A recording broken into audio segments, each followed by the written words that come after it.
Ayan, good day mga kasabong. Meron po tayong bisita, si Sir Roy Miralles. Taga saan kayo, Sa Sir? Rosel del Monte, Bulacan. Ayan, sa Rosel del Monte, Bulacan. Sir, ano kaya ang pangalan niya? Marbayona. Marbayon. Ayan, kumuha po sila ng isang brood stag at saka 3 battle stag at ilang pulit ba? 2. Ayan. Ito po yung mga kinuha nila. Maraming salamat sa tiwala, Sir.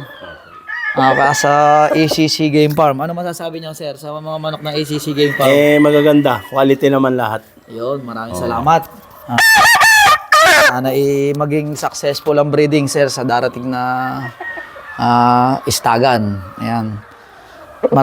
Nagpapasalamat nga pala ako sa lahat ng nagpunta sa World Game Fowl Expo, sa World Trade Center. Ayan, sa aking mga followers at buyers. Maraming salamat po. Lalo-lalo na nung last day. Sold out. Kahit isa, wala na kaming inuwi. Ayan. At salamat din sa sponsor na BMEG Power Max. At sana matulungan pa tayo ng BMEG sa mga darating na pagkakataon. Maraming salamat.